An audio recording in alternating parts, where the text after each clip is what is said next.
Alright, strap in boys and girls, because I'm about to drop some truth bombs that might sting a bit. I see so many people setting up in this industry that are at best naive and at worst deluded about the storm that they're walking into. But it's not their fault because there are so many gurus out there filling their heads with complete nonsense. So while these truths might burn a little, I'm sharing them for your own good and you need to hear this. Now, before you go and start crying in the corner, calm down. We're still friends here and I'm going to give you a silver lining that you can action on all of them. And you're hopefully going to come away more optimistic than bruised. I hope so. So harsh truth number one, if your property is no one is going to book it. Now this is harsh, but this is not me telling you that your property is this is the market itself. Let me explain it another way.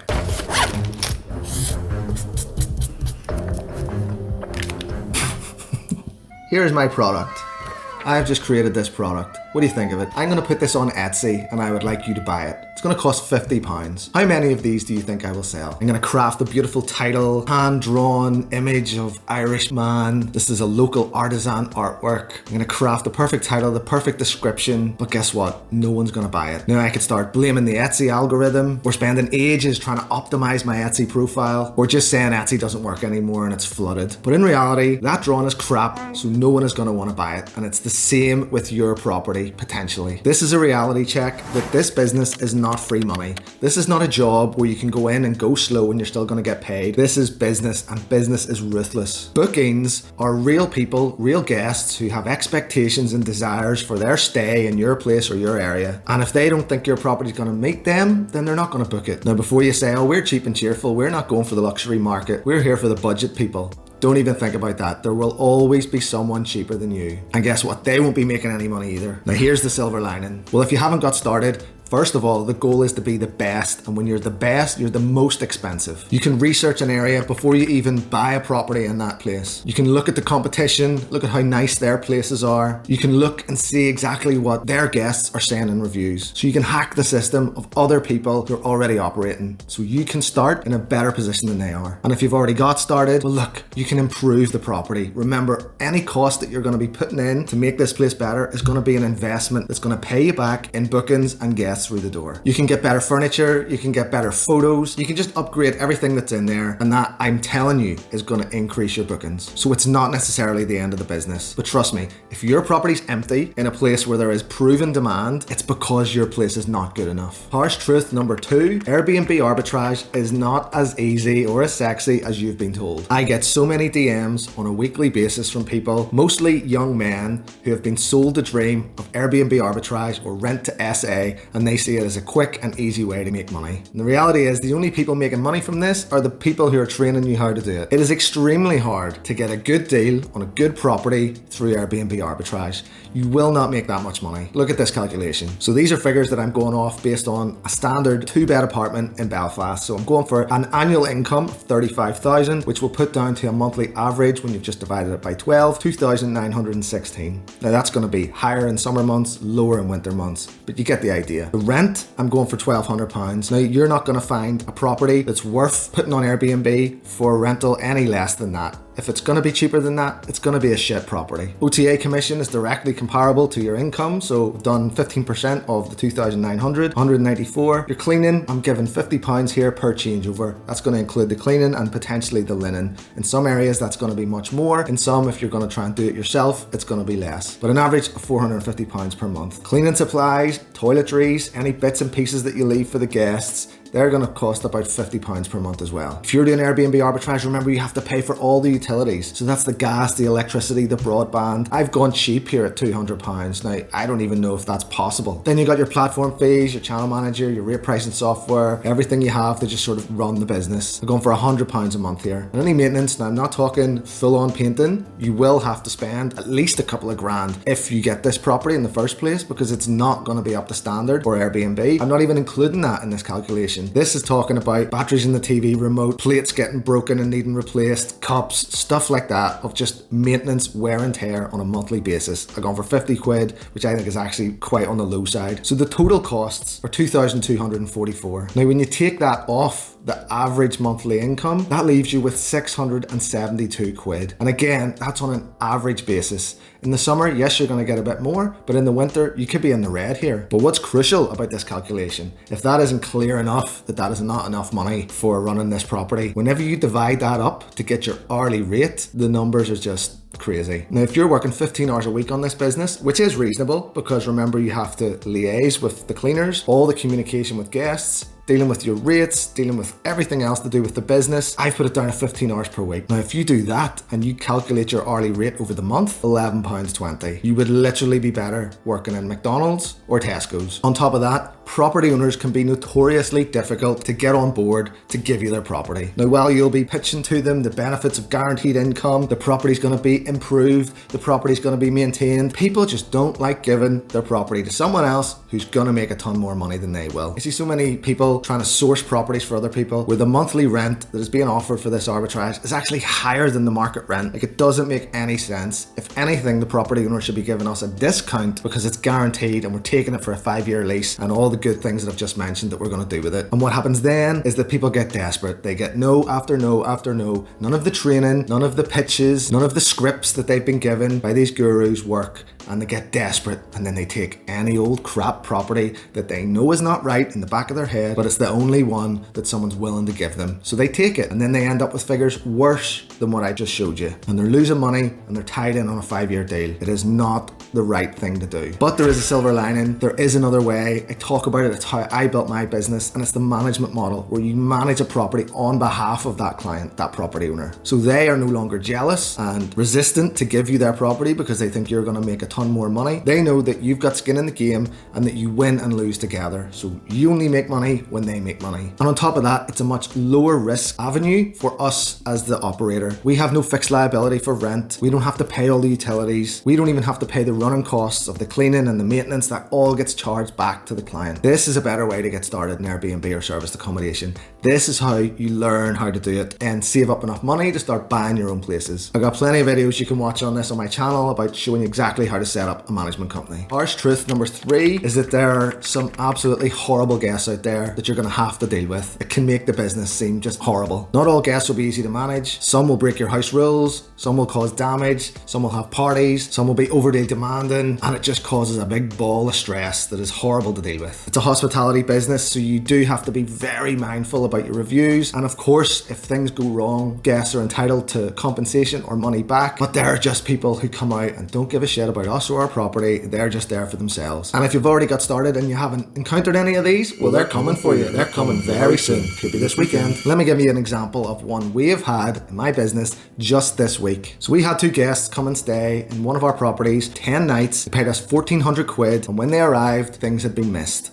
Cleaners had let us down, things were wrong, we held our hands up, they reported it to us, they complained about all the things that had been missed. But what happens when one thing is missed is that guests go on like hyper vigilance, hyper alert to look for absolutely anything else. They were pulling furniture out, they were like pulling out the fridge and looking underneath the fridge, all this stuff going to absolute town. Now, of course, we immediately sent down our cleaning supervisor, we noted all the problems, we got them fixed there and then. There was a maintenance issue with the oven, we got that fixed the next day. We were quick. We acted very reasonably. We acted to the best of our ability. We were let down by the cleaning. Shit happens. Always talk about this in videos, but it's how you respond to it. That's how you deliver the customer service. We had everything fixed. We offered the guests, look, if you're not happy, you can leave. We'll give you a full refund. If you want to go stay somewhere else, you just don't seem like you're happy in this property. They said, no, we're gonna stay. Everything's fixed now. We're gonna stay. It's fine. We offered them a 20% refund just for all the trouble, the poor first impressions. Like 20% is a fair whack of 1,400 quid. We did everything reasonable to hopefully deal with those guests. We multiple times offered, do you want to stay somewhere else? Do you want to leave? No, everything was fine.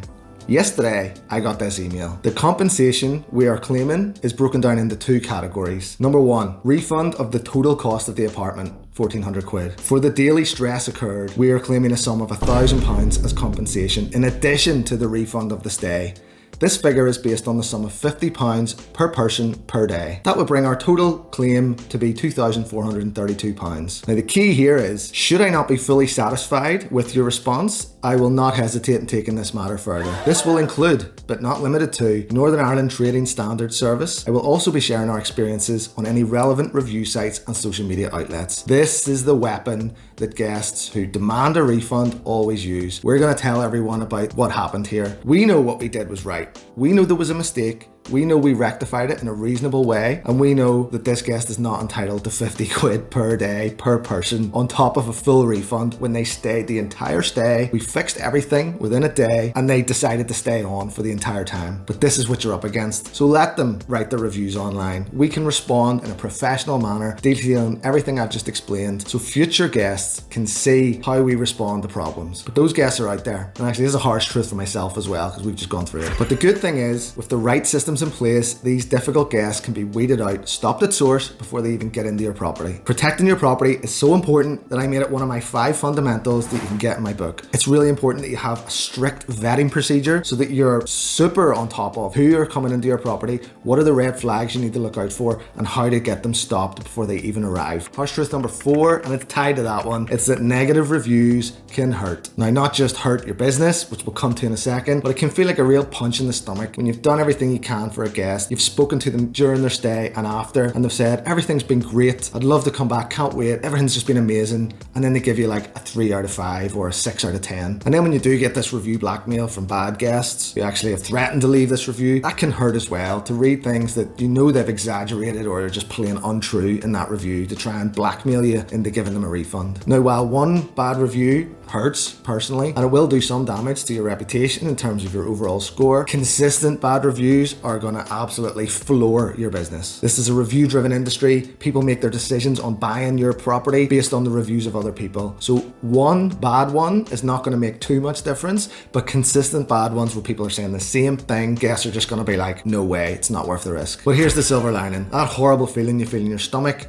it just shows how much you care. You care about those guests, you care about their experience, you care about your business as well. So it's good in a way that you feel that personally whenever those reviews come in. And as I said before, we can respond publicly to that review, detailing our experience of what happened for that guest during their stay. We can show professionalism that is gonna hopefully endear us to future guests who read that negative review. They're gonna see both sides of the story. But genuine negative reviews give us valuable feedback on what we actually need to improve in our business. Now, we should be asking guests when they're in-house, how is everything? Is there anything you need? Is there anything wrong? But that doesn't always happen. And even if we do, they don't always respond. And unfortunately, often reviews are the time when we first hear about things. But if they've said the toilet isn't flushing, or the heating system isn't working, or the Wi-Fi is bad, this is valuable feedback that we know we have to action for those next guests because they are genuine problems. Harsh truth number 5 is that Airbnb income is not steady. It is fluctuating, it is chunky, it goes up and down depending on demand, seasons, weekends, all sorts of stuff. And this can make it hard to rely on as a steady income stream. We talked before about the arbitrage, and if you're paying out massive costs in January in the low season, but your income is minuscule, you could actually be losing money in those months, and you're just waiting through till you get the spring and summer when that income bumps up, and you're effectively making all your profit, this much, in 3 or 4 months of the year. But all your costs, you still got to feed your kids in the winter, you still got Christmas, you still got your mortgage to pay, so it can be difficult to rely on Airbnb income if that's your sole income. And this is even more pronounced as an effect for those properties that I mentioned before that are a bit crap. Because think about it like this. In the summer, when there's high demand, whatever supply is in your area is all going to get booked. So even the crap places get booked by people who didn't book until the very last minute, and this crap place was the only place left, so they book it. But in the low demand periods, that supply remains the same. So those few amount of guests that are coming to your area have the pick of the entire portfolio of places that are there. And which ones are they going to pick? The best ones, even if they're the most expensive,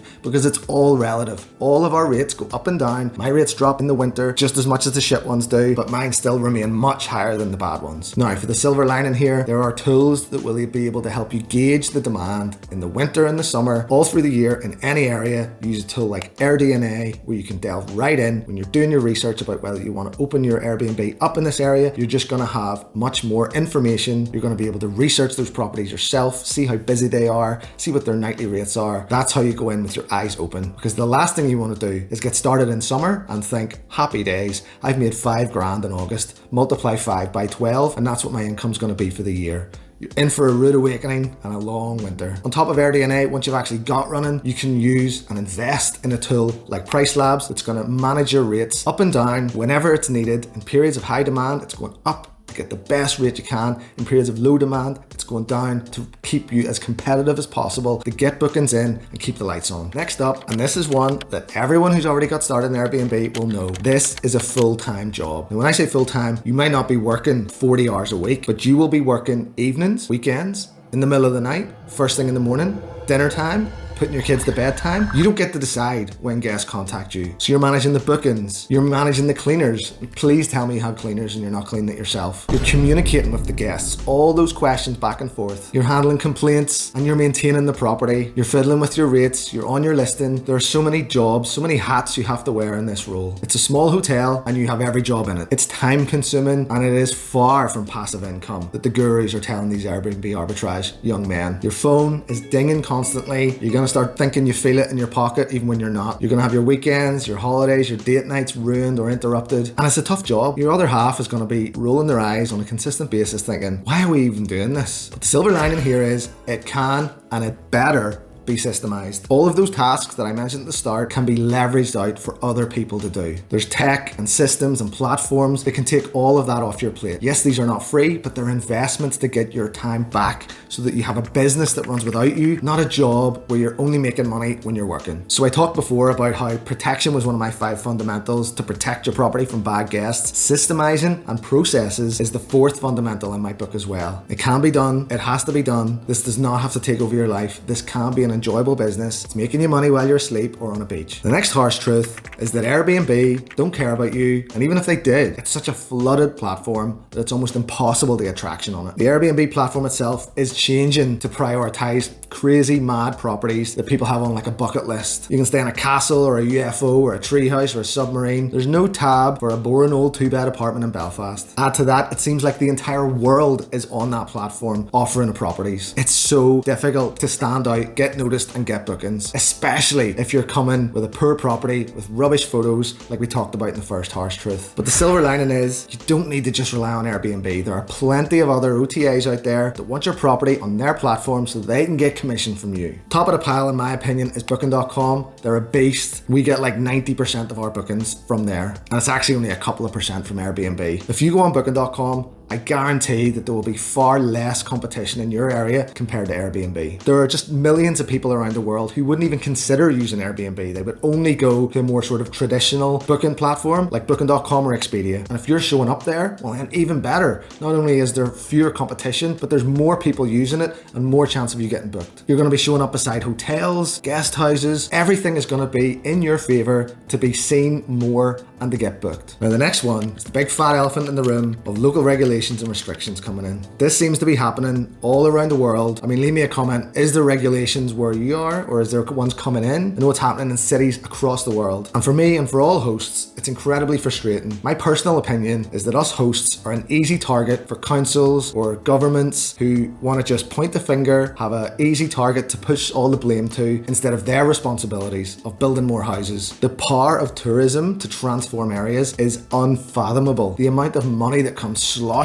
into areas when tourists come to those areas is huge. It transforms everything. It provides jobs. It levels up areas. Now, yes, that can go too far, and I do believe there needs to be some sort of regulation, but no lawmaker or decision maker is going to speak to us hosts because we aren't the ones that vote for them. It's all the local people who can't afford rent, can't afford houses because of all the Airbnbs in the area. That's who they listen to because that's who votes them in. Now, the silver lining here, it's more of a grey lining really, because I don't know what way this is going to turn out. But I believe, just like so many things in this world, it is cyclical. Decisions will be made to severely restrict or ban Airbnbs. Tourism in those areas will plummet, will rock bottom. Jobs will be lost, taxes will be lost, and people will start to, in maybe 2 years, 5 years, or 10 years, be like, oh, that Airbnb money was quite nice. Maybe we should try and relax things a bit more to bring it back. There will always be a need for apartments and Airbnbs. I have a young family. I can't stay in a hotel room with my 2 kids. They're trying to sleep in the bed. Me and my wife are sitting in the bath trying to watch something on our phone. No, we need an apartment with 2 bedrooms, at least one that we can close the door on whenever they're sleeping. The demand will not go away. But what I hope regulation does do is weed out the bad operators who give all of us good ones a bad name. Now, if you're still here, you're You're obviously wanting to do things the right way. Hopefully you've took these harsh truths on the chin and you're wanting to move forward. So the next video you need to watch is this one. I've distilled everything, 17 years worth of Airbnb hosting experience into this video. So if you watch it, I guarantee things will improve. See you next time.